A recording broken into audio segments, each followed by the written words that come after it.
The cold CEO faints at the clinic. When he wakes up, the nurse who saved him is the same girl he fired years ago.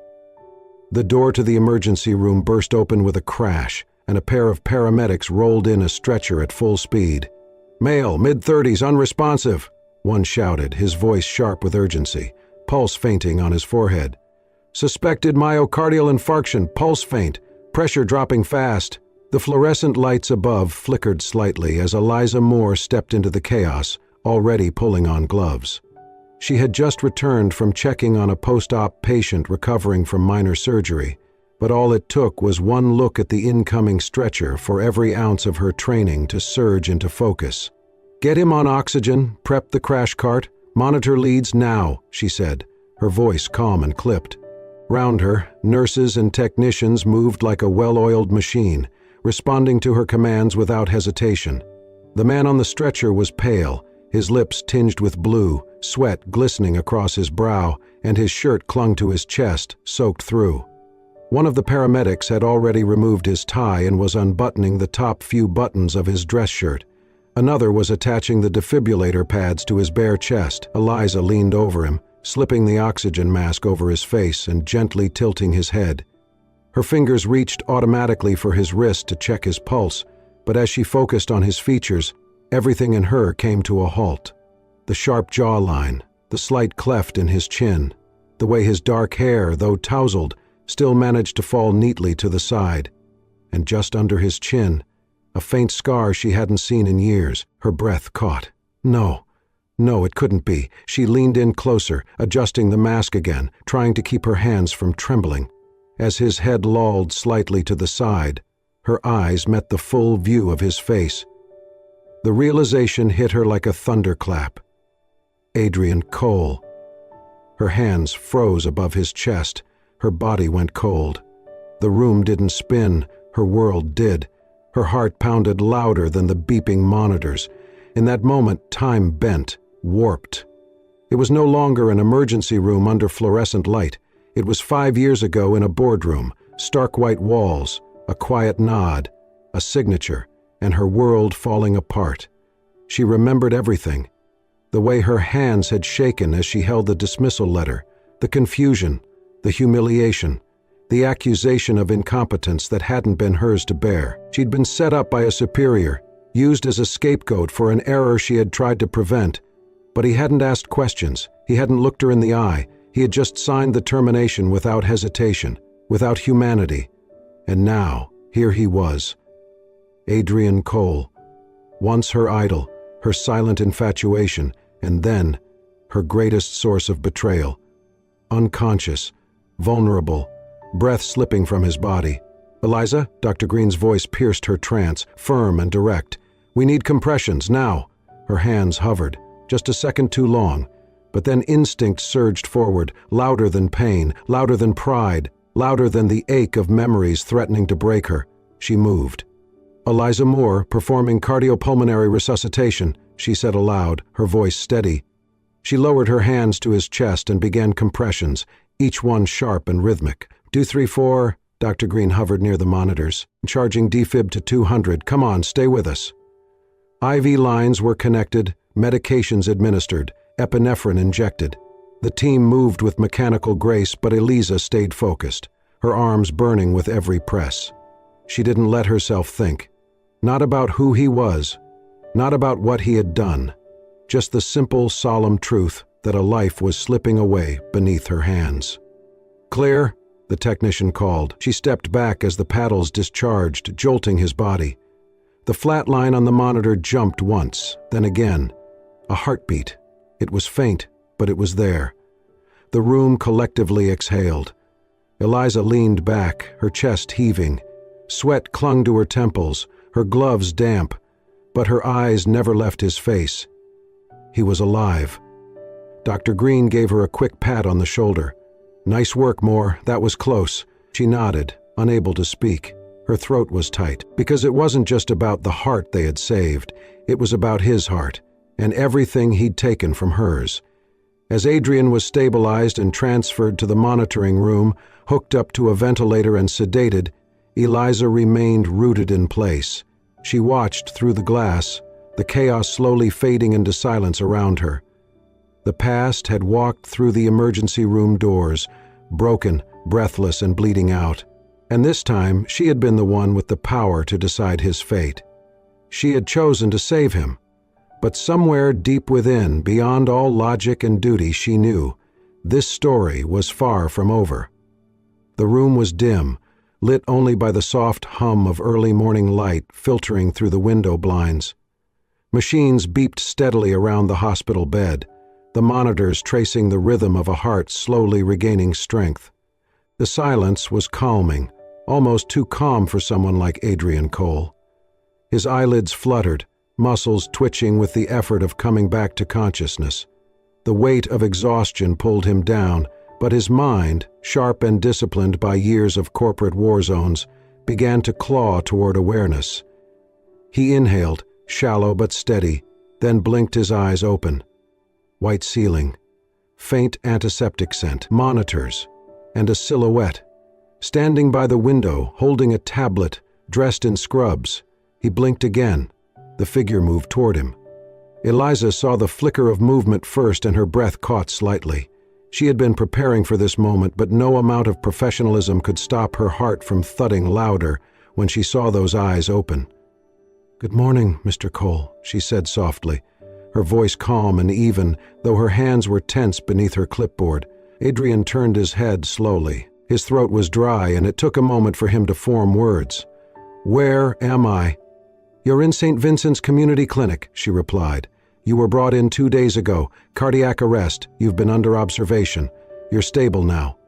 His brow furrowed slightly. He studied her, as if trying to place a puzzle piece that didn't quite fit. "And you are?" "Eliza, Nurse Moore," she replied, deliberately choosing formality. He nodded faintly, eyes lingering on her a second longer than necessary. There was something in her voice, calm but distant, something in the way she said his name, without reverence or disdain, just knowledge. He couldn't quite explain it, but it unsettled him. "You've been my attending nurse?" "Yes," she said, "since you arrived." He shifted in the bed, a wince flickering across his face as the soreness hit him. "How long was I unconscious?" "About 36 hours. We induced mild hypothermia to stabilize cardiac function. You responded well." "Good," he said. "I need to get my phone." Eliza didn't flinch, but she knew this was coming. The need for control, the need to return to the world he left in chaos. "We've kept your belongings secure," she said, "but the doctor recommends no work stress for at least a week. Your heart needs rest." "I have an entire company waiting," Adrian muttered. Eliza didn't respond immediately. Instead, she reached over to adjust the IV drip. Her fingers moved with practiced ease, but inside her thoughts raced. It was strange how easily the muscle memory returned. The sound of his voice, the way he held his jaw when annoyed, the exact way his impatience leaked into every syllable. He still had no idea who she was, or what he had done to her, and yet here she was, checking his vitals, ensuring he stayed alive. "You're lucky to be here at all," she said finally, not unkindly. "If the ambulance had arrived 5 minutes later, you might not have made it." Adrian stilled, eyes turning to her. Something in her tone had changed. A weight, a familiarity he couldn't quite name. He studied her again, more closely now. "You seem familiar," he said slowly. "Have we met before?" Eliza hesitated. Just for a second, but in that heartbeat of silence, years rushed back. Late nights at the office, quiet smiles in the elevator, that one moment she had thought maybe he actually saw her, and then the day it all fell apart. A termination letter, a signature, no explanation.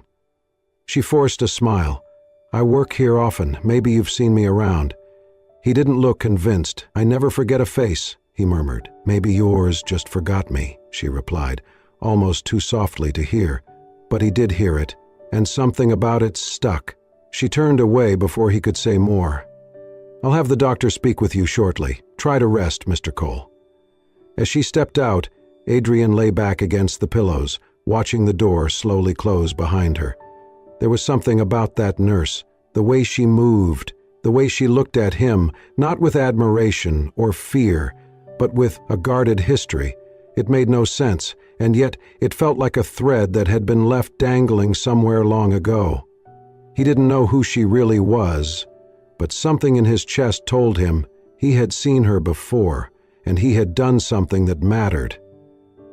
Adrian Cole was not made for stillness. Even confined to a hospital bed, tethered to IV lines and monitors, his instincts screamed for action. Within 12 hours of regaining consciousness, he was already demanding updates from his assistant, asking for his laptop and insisting that his phone be returned. Every 5 minutes, the room filled with sharp questions, terse voice notes, and clipped conference calls, until Eliza stepped in. "Mr. Cole, your heart is still recovering," she said calmly, yet firmly, adjusting the monitor next to him. "You need rest, not boardroom negotiations." "I'm resting," Adrian replied, not looking up from his phone. "I'm also keeping a billion-dollar company from crumbling while I lie here like a paperweight." Eliza inhaled slowly, suppressing the frustration boiling beneath her professionalism. "Your vitals spike every time you take a call. That's not recovery. That's self-sabotage." He glanced at her. "You have no idea what it means to carry this much responsibility." "I have some idea of what it means to lose everything," she murmured. Adrian looked up sharply. "What's that supposed to mean?" Eliza paused. She had promised herself she would stay detached, professional, but there was something about the arrogance in his voice, the complete disregard for his own health, for the people around him, that cracked her restraint wide open. She turned to him, eyes steady. "It means I once worked for a man who thought nothing of signing someone's future away because it was convenient, a man who didn't care to ask questions, who didn't look twice before stamping a name out of a company's system." Adrian blinked. "Are you talking about me?" Eliza didn't back down. "Yes." He stared at her, confusion knitting across his brow. "I've never fired someone without reason." "You didn't even know my name," she said, voice quiet now but no less powerful. "I was a junior associate at Cole Financial, 5 years ago. I took the fall for a report error that wasn't mine. Your head of operations made a mistake, but I was the easiest one to sacrifice. You signed the letter, didn't even glance at it. I lost everything, my confidence, my savings, my shot." The room fell into stunned silence. Adrian sat upright, stunned, the color draining from his face. "Eliza Moore," he said slowly. "I remember now." "Congratulations," she replied, turning away. "Now you're trying to destroy something else, your own body, all because you're too proud to let go of a meeting for a few days." She reached for the tablet to update his records. "I suggest you think about that before your heart gives out a second time." Then she walked out, leaving Adrian speechless in a room that suddenly felt much colder. He didn't call anyone for the rest of the day. That night, long after the clinic quieted, Adrian lay awake, staring at the ceiling. Eliza Moore. How had he not realized? The girl from the marketing department, eager, quiet, quick on her feet. He remembered now how she had been blamed for a disastrous quarterly report, how she had cried when security escorted her out. He hadn't looked into the case. His COO had assured him it was handled. One signature, one less problem. He hadn't thought about it again. Until now. Guilt crawled through him, slow and sharp. He reached for the bedside table and pulled out his phone. With effort, he logged into his archived HR system. After several failed attempts and 2 password resets, he found the termination file. Eliza Moore, dismissed, mishandling of financial presentation documents, no review, no appeal. Attached was a memo, later forwarded privately to HR, stating the department manager admitted fault, but only after her dismissal. Adrian's stomach twisted. He had ruined her career with a pen stroke, and now she had saved his life with both hands. He turned off the screen and lay in the dark, breath shallow. He had built a career on decisiveness, on fast calls and clean breaks, but for the first time he wondered, how many others had he failed to see, and why did it matter so much that this woman, the one he had wronged the worst, had chosen to stay by his side? It mattered more than he was ready to admit. Adrian didn't sleep that night. Even after the monitors showed his vitals had returned to stable levels, After the nurses dimmed the lights and the clinic settled into its usual soft late-night hum, he lay awake, eyes wide open, jaw tight, mind spinning in relentless circles. The pulse monitor beeped in steady rhythm, but his thoughts raced in a rhythm of their own. He couldn't stop thinking about what Eliza had said. Her voice kept echoing through the sterile silence, low and edged with a pain he hadn't known he was capable of causing. "You didn't even know my name." And the most damning part of it was, she was absolutely right. He hadn't. At the time, she had been just another name in a stack of HR decisions, one file among dozens, a junior associate in a department flagged for inefficiencies. The quarterly report had been a disaster. A client nearly walked away. The board was breathing down his neck, demanding accountability. His COO, Calvin Jensen, had assured him they had found the problem. "She's young, sloppy, easily replaced." Adrian hadn't questioned it. He had nodded, signed the termination letter, and moved on to the next crisis, the next merger, the next victory. But now he couldn't move on, not from this, not from her, not from the way she'd looked at him, as if he were a living reminder of everything unfair in the world, as if the pain he caused still sat on her chest, like a weight she'd had to carry alone. He reached for the tablet on his bedside table, fingers trembling slightly. Logging into the company's secure archive took time, passwords long forgotten, layers of permissions requiring verification codes. But he was patient. For once, he wasn't looking for a shortcut. When the files finally loaded, he typed her name. Moore, Eliza. There it was, her termination file, dated 5 years ago. He opened it, and instantly his stomach clenched. Reason for dismissal: mishandling of client financial reports, breach of protocol, risk to investor trust. The report. He remembered it well. It had been chaos. One of their most valuable clients had threatened to pull funding over misrepresented data. He remembered the late-night meetings, the panic, the way Calvin had assured him it had been an intern-level mistake. His eyes scanned the document further. Attached at the end of the file was an internal memo, dated 2 weeks after Eliza had been dismissed. The words blurred for a second as his heart thudded, then sharpened with horrifying clarity.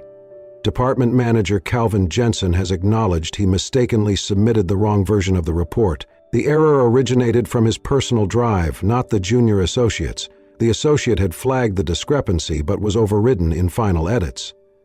Adrian froze. She hadn't made the mistake. She had tried to stop it, and he had ignored her. His hands went cold. His mind reeled. He kept reading. Emails, timestamps, a note from HR recommending discretion. The board had never been told. The case had been buried quietly to avoid embarrassment. There had been no apology, no reinstatement, just silence. Adrian leaned back against the pillows, breathing hard, guilt crashing into him with the weight of something far heavier than the heart attack he'd suffered. He remembered her now, the young woman who always arrived early, who stayed late, who took meticulous notes during meetings even when no one asked. She had been kind to everyone, executives, interns, even the janitorial staff.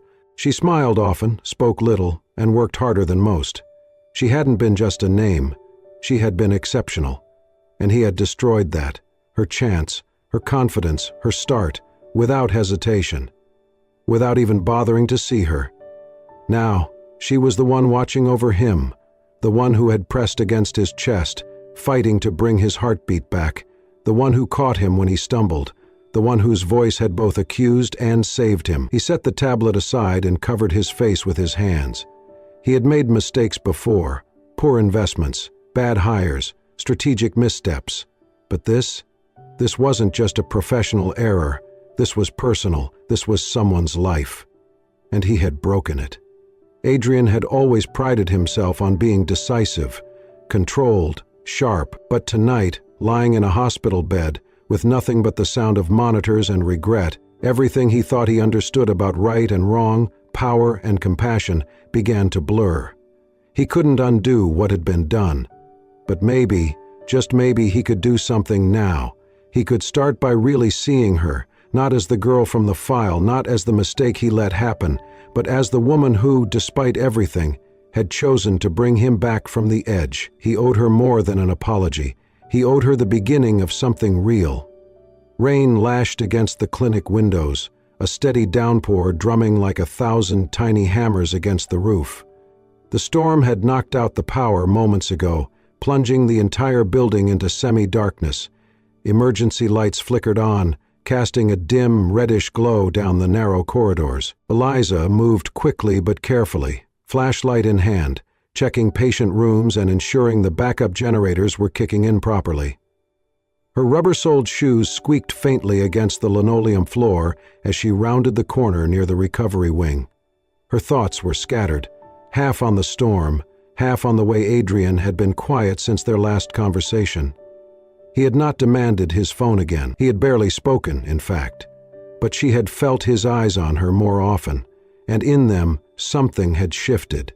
No longer arrogance, not exactly guilt either, something closer to searching. As she reached for the supply closet door, her foot slid suddenly. An unseen puddle of water pooled from a leak in the ceiling. Eliza let out a sharp gasp as she lost her balance. Her flashlight flew from her hand, clattering against the wall, and in the split second between her slipping and the floor rushing up to meet her, she felt arms catch her, strong, steady, and too familiar to be anyone else. She looked up. Adrian. He stood there in a loose, gray, patient tee, IV band still taped to his arm. His expression tense. "I thought you were asleep," she breathed, stunned, still half in his arms. "I heard you fall," he said, his voice low and ragged. I didn't want to stay still. I was afraid that maybe this time I'd stand by and do nothing again." For a moment, neither of them moved. The storm outside roared on, but inside, the silence between them grew thick with something unspoken. Eliza was still in his arms, her hand curled unconsciously into the fabric of his shirt, her heartbeat echoing loud in her ears. His eyes were on hers, intense but unguarded. "I'm fine," she said, her voice softer now, almost a whisper. "I know," he replied, but didn't let go. The moment stretched. She could feel his breath on her cheek, warm despite the chill in the air. His hands were gentle but firm on her waist, steadying her. She knew she should pull away, remind him he was still her patient, remind herself he was still the man who once ended her career. But she didn't, because right now none of that felt as real as the way he was looking at her, not with power, not with pride, but with something like awe, like regret, like hope. "Eliza," he said, her name barely audible, like a confession. She stepped back gently and he let her, reluctantly. Her cheeks were flushed, but not from the fall. "You should not be out of bed," she managed, reaching down for the flashlight. "I'll survive," he replied, watching her. She smiled, just a flicker, but it was there. Clearly. He chuckled softly, and it was the first time she'd heard it. It startled her more than anything else. It wasn't cold or calculated. It was warm, human. "Come on," she said, turning toward the hallway. "Let's get you back before Dr. Green finds out and sends you to the emergency room."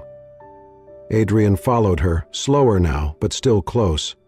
As they walked, the lights from the emergency systems flickered overhead, casting long shadows across the walls. Neither of them spoke again, but something in the air had changed. Their steps were more in sync, their silence more comfortable. And for the first time, Eliza wondered if healing didn't only happen with medicine and monitors. Sometimes it began with a fall, and the hands that chose to catch you. The clinic returned to normal in the days following the storm, but nothing between Eliza and Adrian felt quite the same. He no longer demanded his phone the moment he woke. He read books Eliza brought him from the modest patient library, biographies, essays on leadership, even a medical memoir or two. He asked questions now, not out of impatience, but out of genuine curiosity. He started conversations, short at first, but increasingly sincere.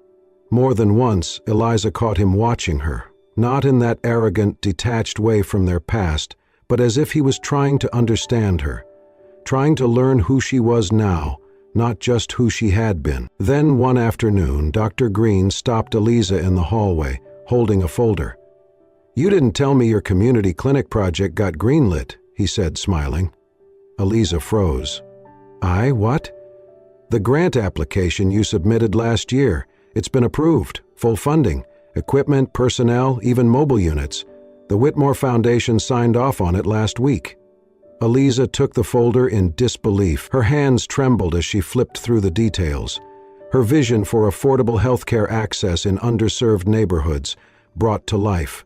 A dream she had nearly given up on. But they rejected it months ago, she murmured. I never resubmitted. Dr. Green shrugged. Well, someone did, under a partner organization, anonymous backing. It came through fast. She clutched the folder to her chest, heart racing. That evening, after most of the staff had gone home, she walked into Adrian's room with the folder still in hand. He looked up from his book, then quickly registered the look on her face. You knew, she said softly. He didn't deny it. I may have spoken to someone, quietly. Why? He paused, then closed the book. Because I've spent a lot of time building things that only served people like me, he said. And when I saw what you were trying to build, I realized it mattered more. She stood still, watching him. There was no performance in his voice, no business pitch, just a man trying to do the right thing. I didn't want you to feel like it was a favor, he added, or some apology. But it is, isn't it? She asked. It's what I should have done 5 years ago, he admitted. See you, believe in you. Eliza looked down, the lump in her throat making it hard to speak. You didn't have to do this. I know, he said. That's why I wanted to. She nodded slowly, swallowing the emotion building behind her ribs. Thank you. A quiet understanding passed between them, something more profound than all the apologies in the world. In the days that followed, Adrian asked if he could help, not as a donor, but as a partner. Eliza hesitated at first, but when she saw how he listened, truly listened, to community leaders, to her team, to the people they were trying to reach, she agreed. They started meeting regularly, sketching out plans, brainstorming outreach programs, designing mobile clinics. Adrian brought strategy and access. Eliza brought heart and ground-level wisdom. Their rhythm became natural. He filled in the places where she needed structure. She softened the spaces he never realized were hard. Sometimes their hands brushed when reaching for the same blueprint. Sometimes their eyes lingered a little too long after a shared laugh. But they never rushed it. They let the moments unfold, like slow-burning embers catching light one by one. And slowly, steadily, the distance between them, once so vast and heavy with history, began to disappear. Not with grand declarations, but with trust, with time, with two people choosing, day by day, to meet in the middle of who they were and who they were becoming. The call came on a crisp Thursday morning. Adrian had just finished organizing supply deliveries for Eliza's community clinic when his phone buzzed. The number was familiar, his former board chairman, a man he had once reported to before he stepped down for medical leave. He hesitated before answering, a pit growing in his stomach even before a word was spoken. Adrian, the voice came through smoothly. We want you back. The CEO seat is open. The vote was unanimous. The air around him shifted. New York, the boardroom, the skyscrapers and six-figure deals. It was everything he had worked for, everything that once defined him, and yet, it didn't feel like his life anymore. I'll need some time, Adrian replied calmly. You've earned this, the man continued. No one can lead like you, but you need to decide soon. People are waiting. He hung up, the silence in the room louder than any meeting he had ever chaired. Later that evening, Adrian climbed the stairs to the rooftop terrace of the clinic, a quiet place where he knew Eliza liked to go when the day felt heavy. The sun was dipping below the horizon, casting warm light across the buildings. Eliza stood at the railing, her hair pulled back, wind teasing loose strands around her face. She didn't turn when she heard him. She just smiled, sensing it was him. You look like you've seen a ghost, she said softly. I think I saw my old self, Adrian replied. She glanced at him then, curious. They want me back, he said. CEO of the parent firm, global reach, full power. Eliza's expression didn't change. Congratulations, she said after a pause. But it would mean leaving, he added. New York, The clinic, you." Now her face softened. "I figured that much." Adrian stepped closer, his voice low, unsteady. "You know, I spent years making decisions that were purely logical, strategic, cold even. I thought that was strength. And now?" she asked. "Now I realize," he said, meeting her eyes, "the strongest thing I could ever do is choose something that doesn't come with guarantees, something that's messy and real." He took a breath. "I want to stay here, with you, with this mission, this clinic. It's the first thing that's ever felt like it matters." Eliza's eyes shimmered in the fading light. "You don't have to give up everything," she whispered. "I'm not," he said. "I'm trading up, trading power for purpose, profit for presence. I don't want to be a man who wins deals and loses the one person who made him want to be better." Silence wrapped around them like a soft blanket. Then, slowly, Eliza reached for his hand. He took it like it was the first real thing he had ever held, and in that quiet moment, surrounded by city lights and the hum of life continuing below, Adrian made the most important decision of his life. Not for shareholders, not for headlines, but for the one heart that had taught his own how to feel again. The ribbon stretched across the entrance of the brand-new community health center fluttered in the breeze, its white silk glowing under the soft morning sun. Rows of folding chairs lined the courtyard, filled with community members, local leaders, clinic staff, and press. Balloons danced gently in the wind, children giggled in the background, and in the center of it all stood a sleek plaque that read, "Moore and Cole Hope Center." Eliza stood at the podium, elegant and calm, dressed in white with her signature name tag pinned just over her heart. Her speech had been heartfelt, filled with gratitude and vision, honoring the patients who had inspired the mission, the team who had built it, and the city that had embraced their cause. When she stepped down, Adrian stepped up. He wore a navy suit without a tie, his smile softer now, his posture more human than powerful. He adjusted the mic, eyes searching for hers in the front row, and when he found them, the world around him disappeared. "I used to live by numbers," he began, voice deep but steady. "Quarterly reports, market shares, margins, every decision, every person was a calculation." He paused, his gaze never leaving Eliza, until one day, "I signed a paper that I didn't read, and that paper ended a woman's career, someone who should have been seen, nurtured, believed in. But I didn't see her." The crowd hushed. "And then one day, years later, I collapsed and woke up to the same woman saving my life, not once, but over and over again." Eliza's eyes were already glistening. Adrian stepped out from behind the podium holding a small velvet box in his hand. "I've signed thousands of contracts in my life, some of them worth millions, but today, I'm here because I want to sign something else." He stopped in front of her. "Something worth more than any deal I've ever made." Gasps rippled through the crowd as Adrian dropped to one knee. "Eliza Moore," he said, voice low but unwavering, "you saw the best in me when I only showed you the worst. You gave me purpose when I thought I was only power. You healed my heart in every way that mattered. Will you marry me?" Tears spilled down Eliza's cheeks as she laughed through her sob. "Yes," she whispered, nodding before her voice found its strength. "Yes, Adrian, yes." He slipped the ring onto her finger, then rose to kiss her, the crowd erupting in applause and cheers.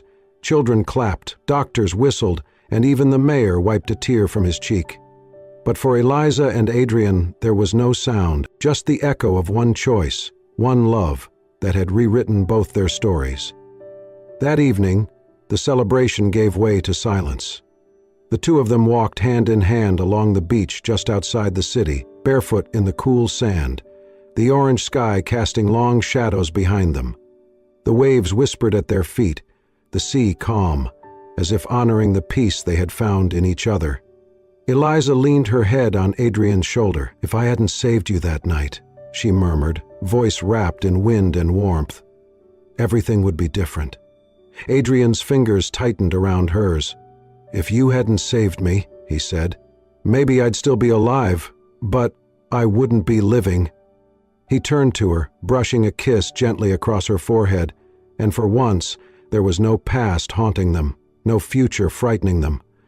Only the present, filled with trust, with purpose, and with a love so hard-earned, so deeply healed, it needed no more words, just the sound of waves, and the beating of two hearts that had finally come home. Thank you for staying with us through this unforgettable journey, a story of redemption, second chances, and a love that was born not in perfection, but in healing. If Eliza and Adrian's story touched your heart, reminded you that people can change, that wounds can heal, and that love often finds us in the most unexpected places, then you're exactly where you're meant to be. At Soul-Stirring Stories, we believe in stories that do more than entertain. They remind us of who we are, who we've been, and who we still have the chance to become. Subscribe now to Soul-Stirring Stories to join a growing community of hearts drawn to hope, humanity, and healing. Because sometimes the most powerful stories aren't loud. They whisper their way into your soul. We'll see you in the next one.